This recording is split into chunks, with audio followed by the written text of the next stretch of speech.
E quero saudar a presença do presidente Mahmoud Abbas aqui presente.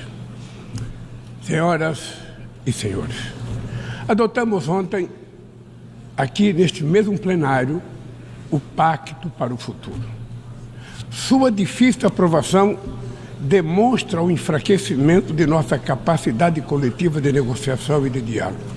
Seu alcance limitado também é a expressão do paradoxo do nosso tempo. Andamos em círculos entre compromissos possíveis que levam a resultados insuficientes. Nem mesmo com a tragédia da Covid-19 fomos capazes de nos unir em torno de um tratado sobre pandemias na Organização Mundial da Saúde. Precisamos ir muito além e dotar a ONU dos meios necessários para enfrentar as mudanças vertiginosas do panorama internacional. Vivemos momentos de crescentes angústias, frustrações, tensões e medo. Testemunhamos a alarmante escalada de disputas geopolíticas e de rivalidades estratégicas. 2023 ostenta o triste recorde do maior número de conflitos desde a Segunda Guerra Mundial. Os gastos militares globais cresceram pelo 9º ano consecutivo e atingiram 2 trilhões e 400 bilhões de dólares. Mais de 90 bilhões de dólares foram mobilizados com arsenais nucleares. Esses recursos poderiam ter sido utilizados para combater a fome e enfrentar a mudança do clima. O que se vê é o aumento das capacidades bélicas. O uso da força, sem amparo no direito internacional, está se tornando a regra. Presenciamos 2 conflitos simultâneos com potencial de se tornarem confrontos generalizados. Na Ucrânia, é com pesar que vemos a guerra se estender sem perspectiva de paz. O Brasil condenou de maneira firme a invasão do território ucraniano. Já está claro que nenhuma das partes conseguirá atingir todos os seus objetivos pela via militar. O recurso a armamento cada vez mais destrutivos traz à memória os tempos mais sombrios do confronto estéril da Guerra Fria. Criar condições para a retomada do diálogo direto entre as partes é crucial neste momento. Esta é a mensagem do entendimento de 6 pontos que China e Brasil oferecem para que se instale um processo de diálogo e o fim das hostilidades. Em Gaza e na Cisjordânia, assistimos a uma das maiores crises humanitárias da história recente e que agora se expande perigosamente para o Líbano. O que começou como ação terrorista de fanáticos contra civis israelenses inocentes tornou-se uma punição coletiva de todo o povo palestino. São mais de 40 mil vítimas fatais, em sua maioria mulheres e crianças. O direito de defesa transformou-se no direito de vingança, que impede um acordo para a liberação de reféns e adia o cessar-fogo. Conflitos esquecidos no Sudão e no Iêmen impõem sofrimento atroz a quase 30 milhões de pessoas. Este ano, o número dos que necessitam de ajuda humanitária no mundo chegará a 300 milhões de pessoas. Em tempos de crescente polarização, expressões como desglobalização se tornaram corriqueiras. Mas é impossível desplanetizar nossa vida em comum. Estamos condenados à interdependência da mudança climática. O planeta já não espera para cobrar da próxima geração e está farto de acordos climáticos que não são cumpridos. Está cansado de meta de redução de emissão de carbono negligenciadas do auxílio financeiro aos países pobres que nunca chega. O negacionismo sucumbe ante as evidências do aquecimento global. 2024 caminha para ser o ano mais quente da história moderna.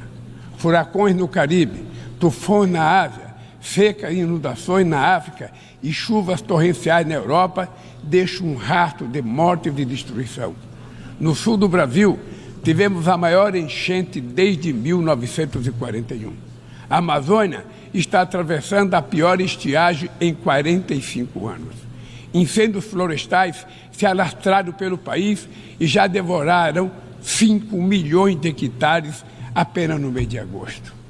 O meu governo não terceiriza a responsabilidade e nem abdica da sua soberania. Já fizemos muito, mas sabemos que é preciso fazer muito mais. Além de enfrentar os desafios da crise climática, lutamos contra quem lucra com a degradação ambiental.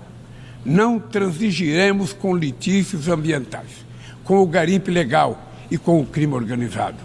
Reduzimos o desmatamento na Amazônia em 50% no último ano e vamos erradicá-lo até 2030. Não é mais admissível pensar em soluções para as florestas tropicais sem ouvir os povos indígenas, comunidades tradicionais e todos aqueles que vivem nelas. Nossa visão de desenvolvimento sustentável está alicerçada no potencial da bioeconomia. O Brasil sediará a COP30 em 2025, convicto de que o multilateralismo é o único caminho para superar a urgência climática. Nossa contribuição nacionalmente determinada, o NDC, será apresentada ainda este ano, em linha com o objetivo de limitar o aumento da temperatura do planeta a 1,5 graus. O Brasil desponta como celeiro de oportunidade neste mundo revolucionado pela transição energética. Somos hoje um dos países com a matriz energética mais limpa do mundo. 90% da nossa eletricidade provém de fontes renováveis, como a biomassa, a hidrelétrica, a solar e a eólica. Fizemos opção pelos biocombustíveis há 50 anos, muito antes que a discussão sobre energias alternativas ganhasse tração. Estamos na vanguarda em outros nichos importantes, como o da produção do hidrogênio verde. É hora de enfrentar o debate sobre o ritmo lento da descarbonização do planeta e trabalhar por uma economia menos dependente de combustíveis fósseis. Senhor Presidente, na América Latina vive-se desde 2014 uma segunda década perdida. O crescimento médio da região nesse período foi de apenas 0,9%, metade do verificado na década perdida de 1980. Essa combinação de baixo crescimento e altos níveis de desigualdade resulta em efeitos nefastos sobre a paisagem política. Tragada por disputas muitas vezes alheias à região, nossa vocação de cooperação e entendimento se fragiliza. É injustificado manter Cuba em uma lista unilateral de estados que supostamente promovem terrorismo e impor medidas coercitivas unilaterais que penalizam indevidamente as populações mais vulneráveis. No Haiti, é inadiável conjugar ações para restaurar a ordem pública e promover o desenvolvimento. No Brasil, a defesa da democracia implica ação permanente ante investidas extremistas, messiânicas e totalitárias que espalham o ódio, a intolerância e o ressentimento. Brasileiras e brasileiros continuarão a derrotar os que tentam solapar as instituições e colocá-las a serviço de interesses reacionários. A democracia precisa responder às legítimas aspirações dos que não aceitam mais a fome, a desigualdade, o desemprego e a violência. No mundo globalizado, não faz sentido recorrer a falsos patriotas e isolacionistas. Tampouco a esperança no recurso a experiências ultraliberais que apenas agravam as dificuldades de um continente depauperado. O futuro de nossa região passa, sobretudo, por construir um Estado sustentável, eficiente, inclusivo e que enfrente todas as formas de discriminação, que não se intimida ante indivíduos, corporação ou plataformas digitais que se julgam acima da lei. A liberdade é a primeira vítima de um mundo sem regras. Elementos essenciais da soberania incluem o direito de legislar, julgar disputas e fazer cumprir as regras dentro de seu território, incluindo o ambiente digital. O Estado que estamos construindo é sensível às necessidades dos mais vulneráveis, sem abdicar de fundamentos macroeconômicos sadios. A falsa oposição entre o Estado e mercado foi abandonada pelas nações desenvolvidas, que voltaram a praticar políticas industriais ativas e forte regulação da economia doméstica. Na área da inteligência artificial, vivenciamos a consolidação de assimetrias que levam a um verdadeiro oligopólio do saber. Avançam a concentração sem precedentes na mão de pequeno número de pessoas e de empresas sediadas em um número ainda menor de países. Interessa-nos uma inteligência artificial emancipadora, que também tenha a cara do sul global e que fortaleça a diversidade cultural, que respeite os direitos humanos, proteja dados pessoais e promova a integridade da informação. E, sobretudo, que seja ferramenta para a paz, não para a guerra. Necessitamos de uma governança intergovernamental da inteligência artificial, em que todos os estados tenham assento. Senhor presidente, as condições para acesso a recursos financeiros seguem proibitivas para a maioria dos países de renda baixa e média. O fardo da dívida limita o espaço fiscal para investir em saúde, educação, reduzir as desigualdades e enfrentar a mudança do clima. Países da África tomam empréstimo a taxas até 8 vezes maiores que a Alemanha e 4 vezes maior do que os Estados Unidos. É um plano Marshall às avessas, em que os mais pobres financiam os mais ricos. Sem maior participação dos países em desenvolvimento na direção do FMI e do Banco Mundial, não haverá mudança efetiva. Enquanto os objetivos do desenvolvimento sustentável ficam para trás, as 150 maiores empresas do mundo obtiveram juntas um lucro de 1 trilhão e 800 bilhões de dólares nos últimos 2 anos.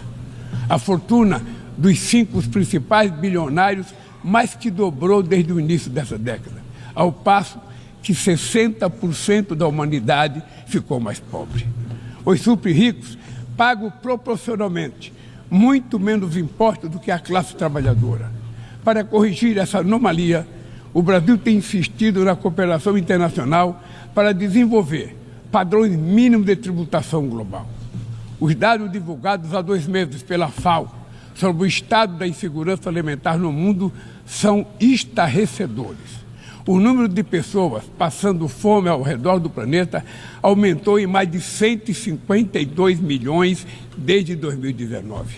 Isso significa que 9% da população mundial, 733 milhões de pessoas, estão subnutridas. O problema é especialmente grave na África e na Ásia, mas ele também persiste em partes da América Latina. Mulheres e meninas são as vítimas maiores de pessoas em situação de fome no mundo. Pandemias, conflitos armados, eventos climáticos de subsídios agrícolas dos países ricos ampliam o alcance deste flagelo. Mas a fome não é resultado apenas de fatores externos. Ela decorre, sobretudo, de escolhas políticas. Hoje, o mundo produz alimento mais do que suficiente para erradicá-la. O que falta é criar condições de acesso aos alimentos. Esse é o compromisso mais urgente do meu governo. Acabar com a fome no Brasil, como fizemos em 2014. Só em 2023, retiramos 24 milhões e 400 mil pessoas da condição de insegurança alimentar severa.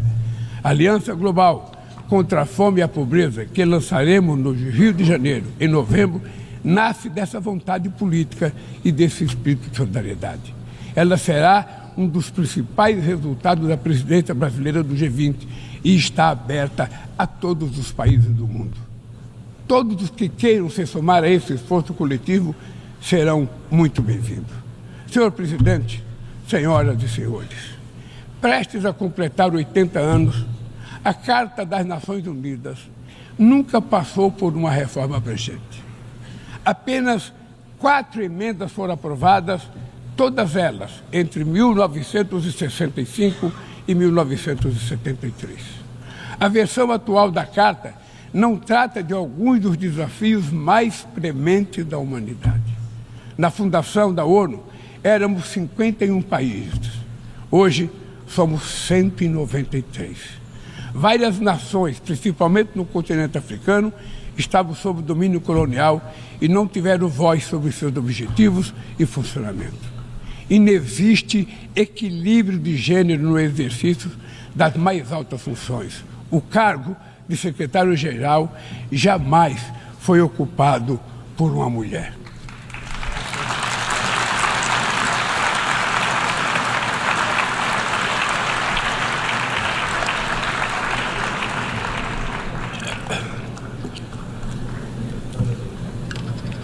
Estamos chegando ao final do primeiro quarto do século XXI, com as Nações Unidas cada vez mais esvaziada e paralisada. É hora de reagir com vigor a essa situação, restituindo à organização as prerrogativas que decorrem da sua condição de Fórum Universal. Não bastam ajustes pontuais. Precisamos contemplar uma ampla revisão da Carta.